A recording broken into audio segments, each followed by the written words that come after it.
자, 이번 월드컵 축구는요, 스페인의 우승으로 끝났습니다. 근데 사실 저는요, 잉글랜드가 우승하지 않을까 싶었어요. 하지만 준결승에서 아르헨티나 메시의 벽을 넘지 못했습니다. 혹시 이 경기 보셨어요? 하이라이트라도? 잉글랜드 팬이요, 진짜 안타까웠을 겁니다. 이기고 있었어요.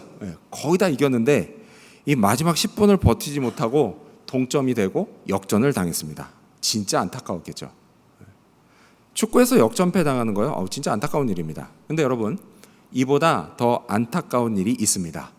그건 바로 자책골을 넣는 겁니다. 우리가 옛날엔 자살골이라고도 했어요. 영어로는 own goal이죠. 자기 편이 아니라 상대편이 아니라 자기 편 골대에다가 골을 넣는 겁니다. 자, 여러분, 자책골을 모은 영상을 잠시 보시겠습니다.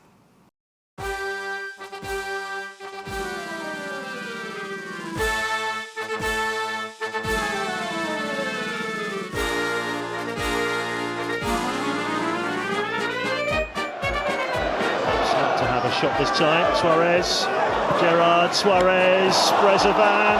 Oh, it's another own goal. Oh, a catastrophe. Can you believe it? He doesn't deserve this because he's been good tonight. Takes a great first touch. It's the second one that gets him into trouble. Oh, a chance at the far side. It's in. An own goal, I think.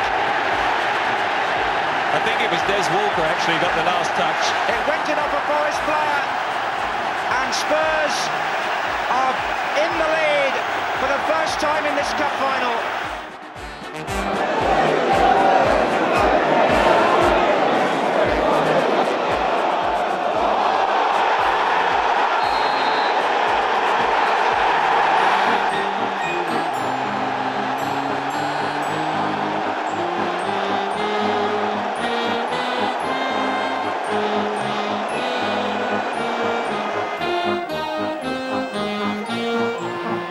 Chaplock.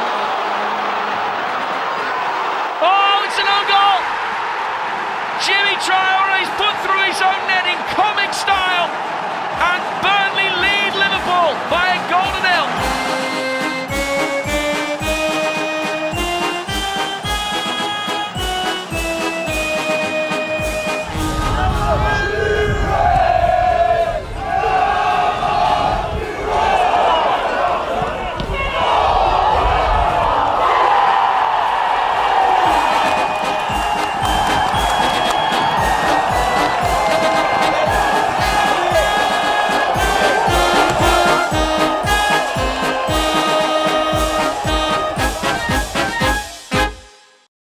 자, 어떻습니까, 여러분?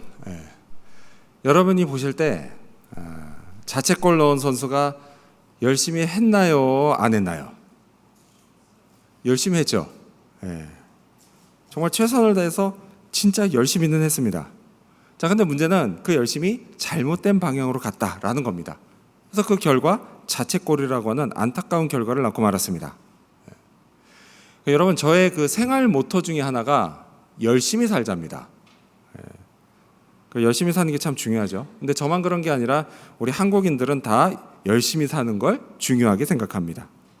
자, 이 열심으로 치면 둘째가라면 서러워할 만큼 우리 한국인들은 진짜 열심히 특심입니다.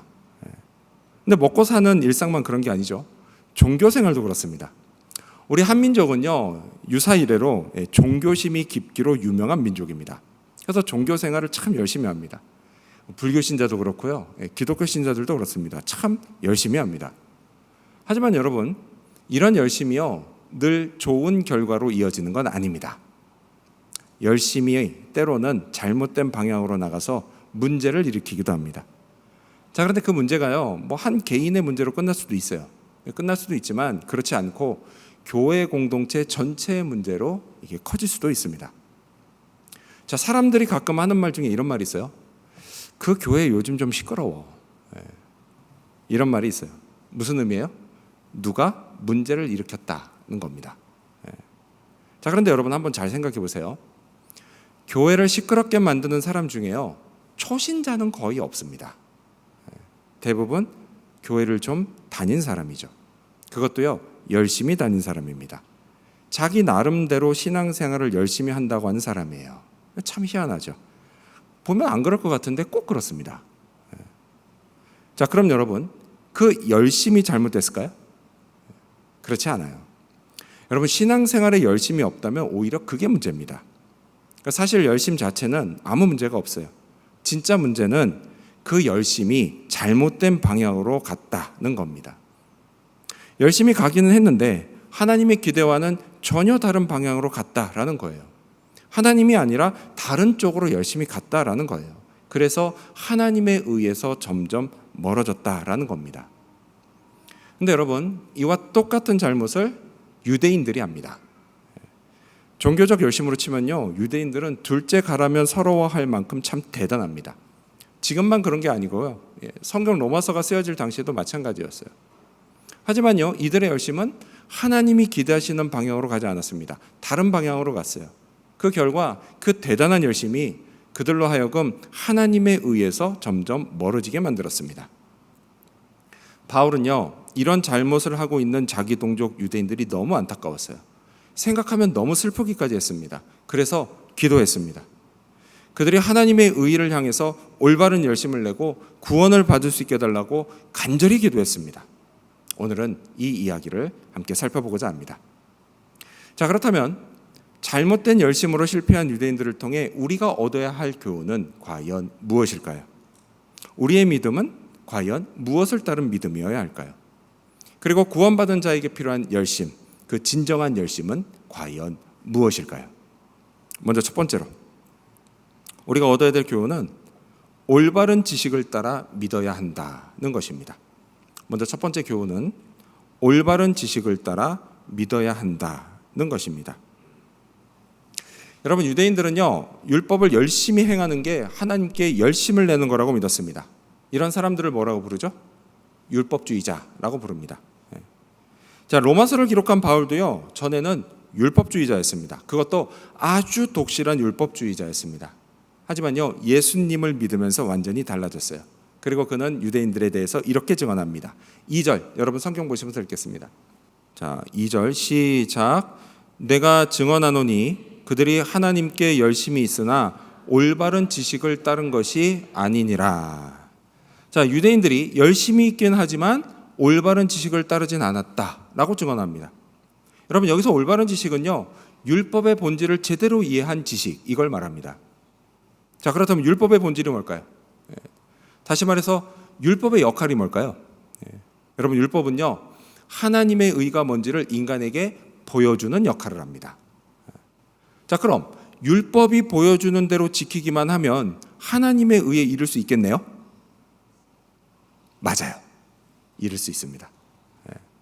근데 문제는 그렇게 할 수 있는 인간이 아무도 없다는 겁니다. 태어날 때부터 죄인으로 죄성을 가지고 태어나서요, 죽을 때까지 죄를 짓다 죽는 거, 그게 인간입니다. 자, 이런 인간은요, 누구도 율법을 다 지킬 수가 없습니다. 율법의 요구를 다 충족시킬 수가 없습니다. 자, 이런 인간의 한계를 통해서 율법은 인간에게 구원자가 필요하다, 이걸 알려줍니다. 누군가 인간을 대신해서요, 율법의 요구를 완벽히 충족할 수 있는 분, 그래서 인간이 하나님의 의에 이를 수 있게 해주시는 분, 그런 구원자가 필요하다, 이걸 알려줍니다. 여러분, 그 구원자가 누구일까요? 맞습니다. 바로 예수 그리스도이십니다. 자, 이에 관해서 성경이 이렇게 말씀합니다. 갈라디아서 3장 24절을 보면 이같이 율법이 우리를 그리스도께로 인도하는 초등교사가 되어 우리로 하여금 믿음으로 말미암아 의롭다함을 얻게 하려 함이라 라고 말씀합니다. 그렇습니다, 여러분. 결과적으로 이 율법이 결과적으로 인간을 예수 그리스도께로 인도합니다. 율법이 아닌 예수 그리스도를 통해 구원을 받게 합니다. 예수님을 믿는 사람, 그렇게 해서 예수님을 믿는 사람은 하나님께 의롭다고 인정을 받습니다. 하나님의 의, 이렇게 믿음으로 받습니다. 이게 바로 의에 관한 올바른 지식입니다. 우리 4절, 로마서 10장 4절, 여러분 성경 보시면서 읽겠습니다. 시작. 그리스도는 모든 믿는 자에게 의를 이루기 위하여 율법의 마침이 되시니라. 아멘. 자, 여기서 율법의 마침이 되셨다라고 하는 것은 율법의 요구를 이루셨다라는 뜻입니다. 그렇습니다, 여러분. 예수 그리스도는 인간을 위해 율법의 요구를 이루셨습니다. 따라서 인간은 예수님을 의지합니다. 그게 올바른 지식입니다. 하지만요, 사람들이 이 올바른 지식이 아니라 잘못된 지식을 따라가고 있어요. 그냥 예수님을 구원자로 믿고 의지하면 될 거를 그렇게 하질 않습니다. 그러니 영혼의 안식이 없죠. 마음이 쉬지를 못합니다.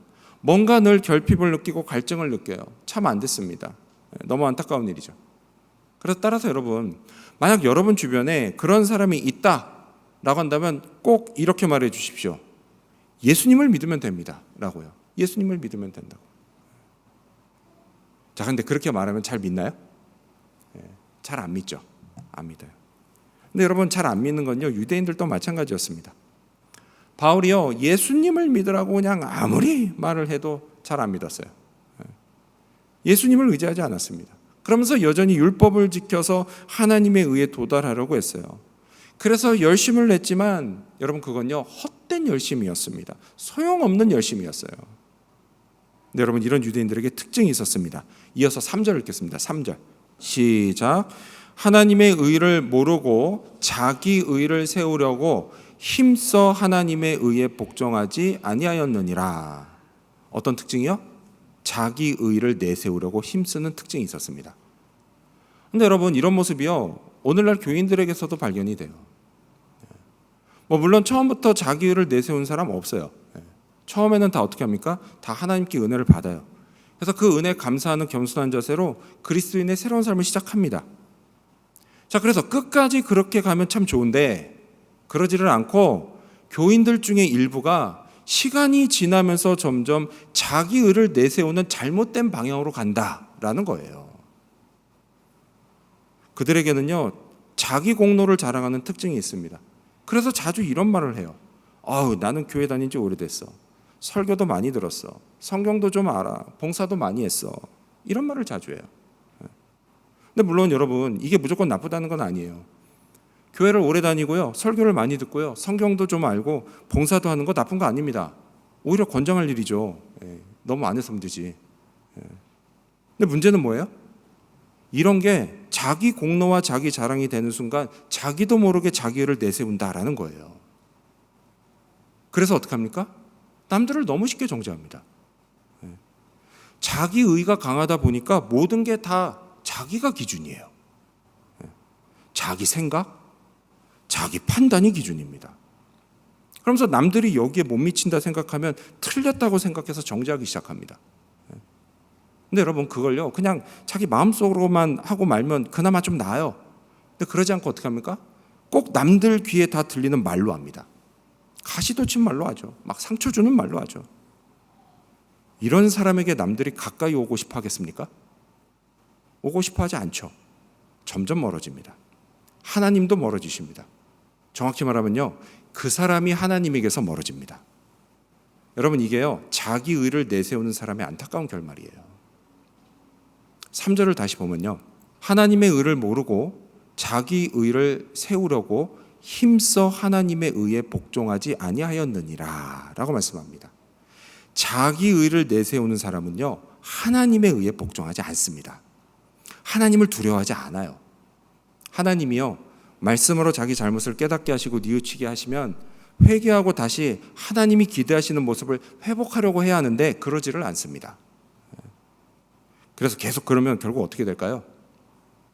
하나님이 크게 혼내세요. 여러분, 우리가 어릴 적에요, 부모님한테 혼나는 거 되게 무섭습니다. 그렇죠? 그게 트라우마로 남아있잖아요, 사실. 하물며 전능하신 하나님이요, 작정하고 혼내시면 얼마나 무섭겠습니까? 진짜 무서워요. 감당하기 힘든 일을 당할 수도 있습니다. 저와 여러분에게는요, 이런 일이 없기를 바랍니다. 자, 이를 위해서 여러분, 무엇보다 먼저 자기 의를 내세우려고 하지 마십시오. 하나님 앞에 겸손하고 남들 앞에서도 겸손하십시오. 나도 참 모자란 인간이지만 그런 내게 하나님이 은혜를 베푸시는 걸 기억하고 남들을 정죄하는 말을 하기에 앞서서 먼저 감사하는 말을 하기 바랍니다. 또한 올바른 지식을 따라서 예수님 잘 믿으십시오. 내가 받은 구원이 내가 뭘 잘해서 받은 게 아니라 예수님의 십자가의 공로로 받은 거라는 걸 잊지 마시기 바랍니다. 내 힘으로 도저히 이룰 수 없는 율법의 요구를 예수님이 대신 다 이루어 주신 것도 잊지 마십시오. 그리고요, 이제는 자기 의가 아니라 내게 하나님의 의를 입혀주신 예수님을 내세우는 일에 열심을 내시기 바랍니다.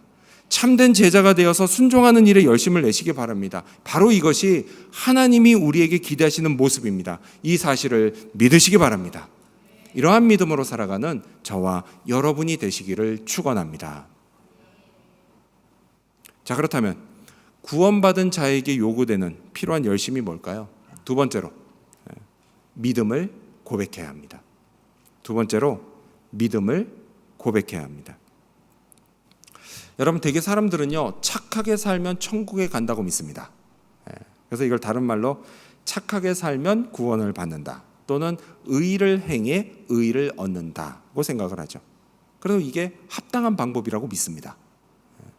모세도 이렇게 기록을 했어요. 5절, 여러분 성경 보시면서 읽겠습니다. 5절 시작. 모세가 기록하되 율법으로 말미암는 의를 행하는 사람은 그 의로 살리라 하였거니와. 자, 율법을 행함으로 사람이 구원을 받는다는 거예요. 유대인들의 열심이 여기서 비롯됐습니다. 하지만 여러분, 여기에 함정이 있어요. 뭐냐? 그건 이게 현실적으로 절대 불가능하다는 사실입니다. 인간이 율법의 요구를 다 지키려면요, 아무리 노력하고 애써도 또 엄청나게 수고해도 어딘가 항상 구멍이 생기기 마련입니다. 근데 꼭 이게 율법 지키는 것만 그런 게 아니죠. 여러분, 예를 들어서요, 요즘 생활비 많이 올랐잖아요. 그래서 우리가 한 달 생활비를 딱 정해놓고 산다고 쳐요. 그래서 이 정해진 버젯, 돈 안에서 살려고 여러분, 우리가 아무리 노력하고 애써도요, 엄청나게 수고를 해도요, 어딘가 항상 구멍이 생기기 마련입니다. 어디서 생겨요? 그냥 미처 예상하지 못한 지출이 생겨요. 또요, 내가 생각했던 것보다 더 많은 지출이 생기기도 합니다. 그리고 또 가끔씩 나를 찾아오는 지름신이 있죠. 지름신 뭔지 아세요? 그렇죠, 그거예요. 그 지름신에 홀려서요, 안 사도 될 걸 사기도 합니다. 희한해요. 그때 눈에 뭐가 씌이면 이성이 작동을 안 합니다. 우리 다 그러잖아요, 사실. 자, 이런 것처럼요, 내가 아무리 잘하려고 해도요, 인간은 늘 구멍이 생기기 마련이에요. 근데 여러분, 신앙생활도 마찬가지라는 겁니다. 내가 아무리 성경을 읽고 기도를 하고 예배를 드려도요, 내 삶의 어딘가에는 내 죄성으로 인한 구멍이 늘 생기기 마련입니다. 사실 이게 목사들의 고민이에요. 회중들 앞에 서야 되는데 이게 얼마나 고민인지 모릅니다. 아무리 노력해도요, 항상 구멍이 생겨요. 근데 여러분, 저를 보는 표정이, 목사님 그러시구나. 여러분, 목사만 그럽니까? 집사는 안 그럽니까? 성도는 안 그래요? 솔직히 다 똑같잖아요. 여러분은 신앙생활이 매번 잘 되세요? 아니잖아요. 자, 이렇게요, 매번 잘 되는 거 아닌 게, 매번 잘 되는 게 아닌 게 이게 구멍입니다. 구멍이에요. 근데 여러분, 또 다른 구멍이 있어요. 뭐냐? 내가 아는 성경 지식 가지고요, 남들을 정죄하는 겁니다. 또요, 예배실에서 예배 드릴 땐 참 경건한데 끝나고 밖에 나가면 금방 또 원래대로 돌아가는 거예요. 그것도 구멍이에요. 또 뭐가 있어요? 하나님이 싫어하시는 일들을 또 하는 겁니다. 또 뭐가 있어요? 예수님이 실망하실 만한 말들을 막 또 내뱉는 겁니다. 이게 우리의 현실이에요. 이런 현실이 참 고민스럽습니다. 그래서 이런 현실을 보면요, 의를 행해 의를 얻는다, 이 방법이 틀렸다는 걸 알 수가 있습니다. 절대 불가능한 방법이에요. 그런데도 포기하지 않습니다. 되지도 않는 방법을 계속 붙잡고 매달려요. 율법주의에서 벗어나지를 못합니다. 그러니 괴로울 수밖에요. 끊임없이 수고해야 하지만 다 헛될 뿐입니다. 하지만 이에 반해서 믿음으로 말미암는 의, 여러분, 이거는요, 전혀 수고스럽지 않습니다. 자, 우리 6절과 7절 새 번역 성경으로 스크린 보시면서 같이 읽어볼까요? 6절과 7절 시작. 그러나 믿음에 근거한 의를 두고는 이렇게 말합니다. 너는 마음속으로 누가 하늘에 올라갈 것이냐 하고 말하지 말아라. 그것은 그리스도를 끌어내리는 것입니다. 또 누가 지옥에 내려갈 것이냐 하고 말하지도 말아라. 그것은 그리스도를 죽은 사람들 가운데서 끌어올리는 것입니다. 여러분, 이 말씀이 무슨 뜻이냐, 이런 뜻이에요. 믿음으로 하나님의 의를 얻는 거, 그거는 그리스도를 하늘에서 끌어내리는 것 같은 수고를 할 필요가 없다는 겁니다. 그리고 7절 말씀은 그리스도를 또 지옥에서 끌어올리는 것 같은 수고도 할 필요가 없다는 말씀이에요. 왜요? 이런 수고를 예수 그리스도께서 직접 다 해주셨기 때문입니다. 예수님은요, 성육신을 통해 하늘에서 직접 내려오셨습니다. 그리고 또 부활을 통해서 죽음에서 직접 올라오셨습니다. 자, 이렇게 예수님이요, 직접 우리의 구원을 이루셨습니다. 우리가 아무리 수고해도 얻을 수 없는 구원, 하나님의 의를 예수님이 우리에게 직접 주셨습니다. 그것도 값없이 선물로 말이죠. 이게 바로 복음입니다. 복음이에요. 따라서 여러분, 우리에게 요구되는 건 단 하나입니다. 뭐냐? 이 복음을 받아들이는 거예요. 받아들이는 거. 자, 이에 관해서 성경이 이렇게 말씀합니다. 9절, 이번엔 여러분 성경 보시면서 읽겠습니다. 시작. 내가 만일 내 입으로 예수를 주로 시인하며 또 하나님께서 그를 죽은 자 가운데서 살리신 것을 내 마음에 믿으면 구원을 받으리라. 아멘. 자, 먼저 하나님이 예수님을 죽은 자 가운데서 살리신 것, 즉 부활시키신 걸 믿어야 합니다. 여러분, 부활은요, 죽음을 전제로 해요. 안 죽으면 부활이라는 게 있을 수가 없습니다. 죽음을 전제로 해요. 무슨 말이냐? 예수님이 죽으셨다는 얘기예요. 왜요? 내 죄 문제를 해결해 주시라고요. 그 예수님을 나의 구원자로 믿어야 합니다.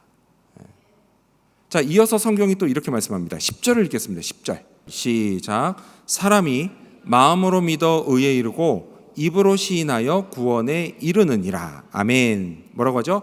예수님이 내 주님이신 걸 입으로 시인하라고 말씀합니다. 예수님이요, 전에는 나하고 상관없는 분이었어요. 하지만 이제는 내 모든 게 되시는 내 주님이라고 시인해야 합니다. 자, 그런데 여러분, 시인하라 이런 말, 이 단어를 보면요, 이걸 조용히 말하라 이렇게 생각할 수가 있어요. 그렇죠? 되게 뭐 시인할 때 남들 다 들으라고 큰 소리로 시인하는 경우는 별로 없습니다. 그렇죠? 우리가 어릴 적에 자녀들 혼낼 때나 큰 소리로 대답하라고 그랬지, 나이 먹으면 큰 소리로 시인하는 경우는 거의 없어요. 대개는 그냥 누가 알 듯 모를 듯 조용히 시인을 합니다. 하지만 여러분, 여기서 시인은 그런 게 아니에요. 여러분, 이거는요, 남들 다 알라고 공개적으로 하는 선언입니다. 심지어 자기 목숨까지 걸고서 하는 그런 선언이에요. 자, 2000년 전에 로마 정부는요, 오직 로마 황제만을 주님이라고 했습니다. 그리고 사람들에게 그렇게 고백하라고 강요했어요. 그래서 이걸 어기면 사형에 처했습니다. 뭐 기독교인이라고 예외가 없었어요. 하지만 여러분, 기독교인들에게는 주님이 따로 있었습니다. 누굽니까? 바로 오직 예수님뿐이었어요. 그래서 이것 때문에 그들이요, 목숨을 걸어야만 했습니다. 자기의 모든 걸 걸어야만 했어요. 그렇게 모든 걸 걸고서 그들은 예수님이 나의 주님이라고 고백했습니다. 여러분, 이 고백을 예수님이 어떻게 받으셨을까요? 복음서에서 예수님이 이렇게 말씀하십니다. 누가복음 10장 32절과 33절을 보면, 누구든지 사람 앞에서 나를 시인하면 나도 하늘에 계신 내 아버지 앞에서 그를 시인할 것이요, 누구든지 사람 앞에서 나를 부인하면 나도 하늘에 계신 내 아버지 앞에서 그를 부인하리라고 말씀하세요. 하나님 앞에서 그 사람 시인하겠다라고 합니다. 하나님 앞에서 그들을 인정해 주겠다고 약속하세요. 근데 인정해 준다, 이거는 다른 뜻이 뭐냐? 끝까지 책임져 주겠다라는 뜻이에요. 여러분, 주님은 우리에게도 마찬가지십니다. 내가 사람들 눈치 보지 않고 예수님이 나의 주님이라고 고백하는 걸 예수님이 들으세요. 그리고 나를 끝까지 책임져 주십니다. 여러분, 우리가요, 이렇게 해서 마음으로 예수님 믿었으면 어떻게 해야 돼요? 그 다음에 또 입으로도 고백해야 합니다. 고백해야 돼요. 어떤 분은 아우, 고백이 뭐가 그리 중요해 라고 생각하실 수 있어요. 마음이 중요하지 고백이 뭐가 그리 중요해. 근데 여러분, 사실 마음 중요하죠. 하지만 여러분, 사실 고백하는 거 되게 중요합니다. 왜요? 고백을 통해서 내 마음이 증명되기 때문이에요. 여러분, 우리가 다 아는 말이죠.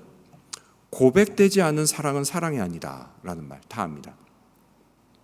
내가 누굴 백날 좋아하면 뭐합니까? 고백하지 않으면 아무 소용이 없어요. 오늘 여기 이 자리에 결혼한 부부들이 있습니다. 부부가 서로 사랑하시죠? 뭐 남편이나 아내가 집에 계신 분들 사랑하시잖아요, 서로. 여러분, 그 사랑이 처음에 어떻게 시작됐죠? 고백으로 시작됐습니다. 대개는 이런 고백이죠. 아, 내가 너 좋아해. 나랑 사귈래? 이 고백을 못해서 진도가 안 나가는 케이스도 참 많아요. 고백으로 시작돼요. 고백으로. 자, 그런데 이 남자가 또는 이 여자가 분명 나한테 마음이 있는 것 같은데 좀채 고백을 하지 않으면 그럼 그럴 때 내 기분이 어때요?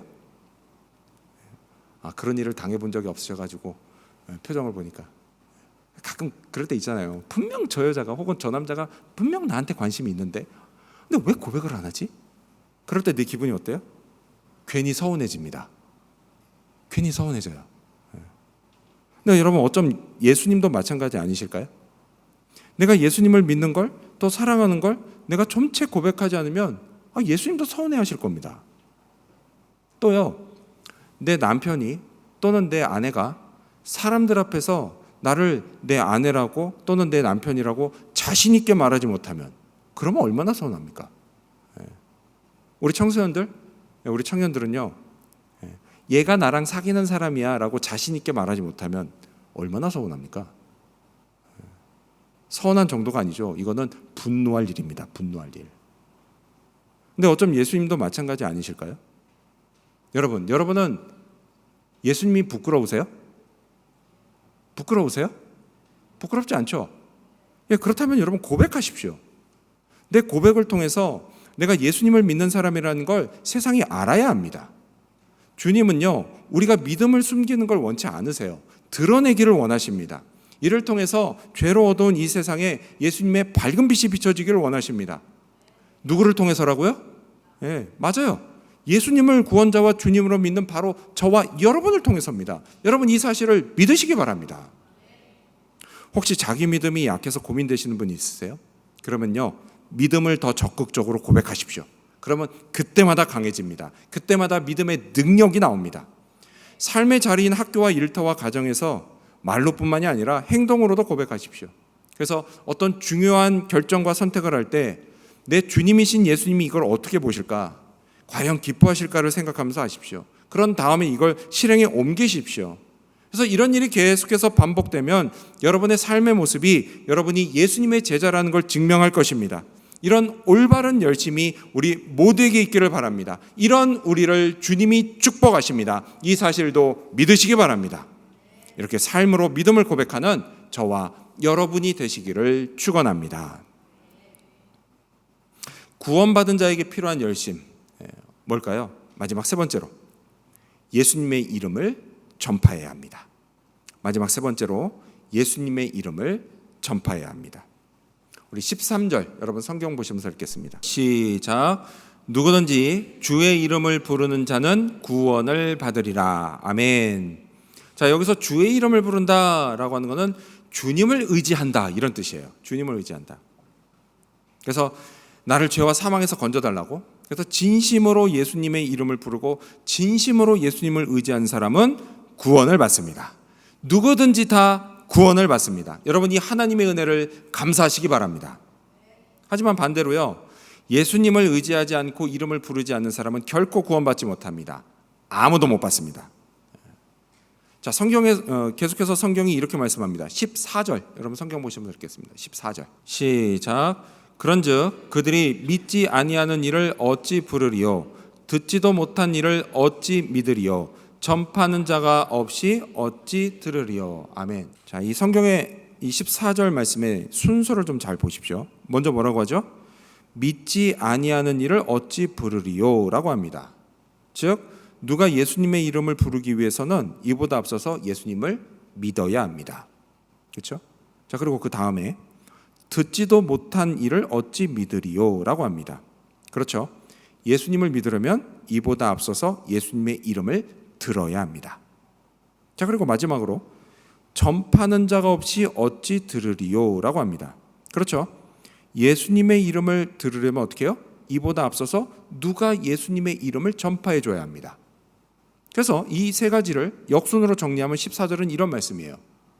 예수님의 이름을 누가 전파해 줘야 들을 수 있는 것이고, 그렇게 들어야만 믿을 수 있는 것이고, 그렇게 믿어야만 부를 수 있는 것이다, 이 말씀입니다. 그렇습니다, 여러분. 예수님을 의지하면 구원을 받는다는 복음, 이 좋은 소식을 전파하는 사람이 있어야 합니다. 그러지 않으면 아무도 구원을 받지 못하고 아무 소용도 없게 됩니다. 여러분, 로빈슨 크루소라는 어린이 소설 아시죠? 네. 자, 한국의 로빈슨 크루소라고 불린 조병기 씨라는 분이 있었습니다. 자, 이분은요, 일제 식민 통치 때인 1942년에 징용을 당했습니다. 그래서 태평양의 펠레류 섬에 끌려갔어요. 이 옆에 보시는 섬이 그 섬이에요. 자, 거기에서 무려 14년 동안 정글에 혼자 숨어 살다가 극적으로 발견돼서 집에 돌아왔습니다. 사연이 이래요. 이분이 끌려간 섬, 이 섬을요, 미군이 공격했습니다. 그래서 그때 거기 있던 일본군이 다 죽습니다. 전멸해버려요. 그리고 오직 이분 혼자만 살아남았습니다. 얼마나 무서웠겠어요. 여러분, 전쟁을 영화에서 보면 참 재밌지만 현실로 닥치면 진짜 무섭습니다. 싹 다 죽고 나만 살았어요. 그래서 어떻게 했느냐, 그 길로 정글에 숨어 들어가서 다시는 나오지 않았습니다. 자, 나오지 않은 이유가 뭐냐면요, 이거예요. 이분이 평소에 일본군에게 자주 들었던 말이 있었기 때문이에요. 미군은 포로를 잡으면 귀와 코를 자르고 혓바닥을 빼간다는 말이었습니다. 물론 거짓말이죠. 하지만 이 말을 철석같이 믿었던 겁니다. 자, 세월이 흘렀습니다. 세월이 흘러서 전쟁이 끝나고 이제 집에 돌아갈 수 있게 됐어요. 하지만 이 좋은 소식을 전파해 주는 사람이 없었던 겁니다. 좋은 일은 진작에 일어났지만 전파해 주는 사람이 없어서 듣지를 못했습니다. 이 좋은 일이 그래서 자기 일이 될 때까지 십수년의 세월이 또 걸렸던 거예요. 여러분, 너무 안타깝지 않습니까? 그렇습니다, 여러분. 전파하는 사람이 있어야 합니다. 그래야 좋은 소식이 세상 누구에게나 다 좋은 소식이 될 수 있는 겁니다. 계속해서 성경이 이렇게 말씀합니다. 15절, 스크린 보시면서 읽겠습니다. 15절 시작. 보내심을 받지 아니하였으면 어찌 전파하리요? 기록된 바 아름답도다 좋은 소식을 전하는 자들의 발이여 함과 같으니라. 아멘. 좋은 소식, 복음을 전파하기 위해 누군가가 보내심을 받습니다. 그럼 누가 보내는 걸까요? 바로 하나님이십니다. 하나님이요, 누군가에게 구원의 말씀을 주시고 보내세요. 자, 퀴즈. 그렇게 해서 가장 먼저 보내심을 받은 게 누구일까요? 정답은 우리의 구원자 예수 그리스도십니다. 하나님이 이 땅에 예수님을 보내셨어요. 그리고 예수님은 제자들에게 복음을 전파하셨고요, 제자들도 사람들에게 복음을 전파했습니다. 그리고 교회가 세워졌어요. 그래서 그때로부터 지금까지 하나님이 교회를 통해서 세상에 복음을 전파하고 계십니다. 그리고 앞으로도 계속 전파하실 겁니다. 여러분이 로마서가 쓰여질 당시 바울은요, 안디옥 교회를 통해서 보내심을 받아서 아시아와 유럽에 복음을 전파했습니다. 여러분, 그 복음이요, 지난 2000년 세월 동안 지구를 돌아서 오늘날 저와 여러분의 귀에까지 들리게 됐어요. 그걸 듣고 우리도 믿었습니다. 예수님의 이름을 불렀습니다. 그리고 구원을 받았습니다. 여러분, 이게 너무 놀랍지 않습니까? 여러분, 복음은요, 지난 2000년 동안 사라지지 않았어요. 그 긴 세월 전해지고 또 전해져서 오늘 우리에게까지 이르렀습니다. 너무 놀랍지 않습니까? 여러분, 이게 가능한 이유가 뭘까요? 이유는 다른 게 아니에요. 그건 복음이 진리이기 때문입니다. 여러분, 진리는 결코 사라지지 않습니다. 그러니 믿으시기 바랍니다. 또한 하나님은요, 좋은 소식을 전하는 자들의 발이 아름답다고 하십니다. 그럼 왜 하필 발일까요? 얼굴도 있고 옷차림도 있는데 왜 하필 발일까요? 그거는요, 이 발이 수고하는 걸 상징하기 때문입니다. 수고하는 거. 여러분, 교통수단이 변변치 않던 이 시절에는요, 복음은 사람이 발로 걸어가야만 전파될 수가 있었어요. 근데 여러분, 이거는요, 지금도 크게 다르진 않습니다. 물론 지금은 인터넷이 발달해서 SNS를 많이 활용해요. 이번에 우리 찬양 콘서트도 SNS를 통해서 홍보했습니다. 그래도 여러분, 결정적인 순간에는 여전히 사람이 전파합니다. 한 사람과 한 사람이 만나서 입에서 귀로 또 마음에서 마음으로 전파가 돼요. 여러분이 누군가를 찾아가서 만나 예수님 이야기를 하는 게 그렇습니다. 그렇잖아요. 직접 하는 거예요, 사람. 그리고 또 어떤 게 있어요? 교회로 데려와서 설교자인 저를 통해서 복음을 듣게 하는 것도 그렇습니다. 자, 이런 결정적인 순간에 이건 여전히 사람이 전파합니다. 그래서 그 복음을 듣고 누군가 구원을 받는 놀라운 역사가 지금도 계속해서 일어나고 있어요. 여러분, 하나님은요, 수고하며 복음을 전파하는 여러분을 아름답다고 말씀하십니다. 여러분, 이보다 더 좋은 칭찬이 또 있을까요? 우리 어린 학생들을 비롯해서요, 청년들과 장년들 우리 모두가 하나님께 평생 이런 칭찬을 받기를 바랍니다. 아우, 목사님, 저는 못 받을 것 같아요. 아, 목사님, 저는 원래 부끄러움을 많이 타요. 그래서 못할 것 같아요. 아, 목사님, 저는 교회 다닌 지 얼마 안 돼서 못할 것 같아요. 이렇게 말할 수 있어요. 하지만 여러분, 그렇지가 않아요. 여러분, 하나님은 누구든지 사용하십니다. 나도 예수님을 남들에게 알려주고 싶다고, 나도 사람들이 구원받는 일에 쓰임받고 싶다고 이렇게 결심하는 사람을 하나님이 누구든지 사용하십니다. 여러분, 이걸 믿고 결심하시기를 바랍니다. 용기를 내서 헌신하시기를 바랍니다. 그러면 성령이 인도하십니다. 그 성령의 인도하심에 순종하면 됩니다. 순종하는 우리를 통해 구원의 역사가 이루어질 것입니다. 그리고 또 이런 우리 교회를 통해서 주님의 비전이 성취되어져 갈 것입니다. 잃어버린 영혼과 예수님을 연결하는 비전, 방황하는 영혼과 하나님을 연결하는 비전, 세상과 하나님 나라를 연결하고 믿음의 사람들을 연결하는 주님의 비전이 성취되어져 갈 것입니다. 그리고 우리 모두는 비전의 사람들이 되어져 갈 것입니다. 이 사실도 믿으시기 바랍니다. 이러한 믿음으로 예수님을 전파하는 일에 더욱 열심을 내는 저와 여러분, 그리고 우리 이음지구촌교회 모든 성도님들이 되시기를 주님의 이름으로 축원합니다. 기도하겠습니다.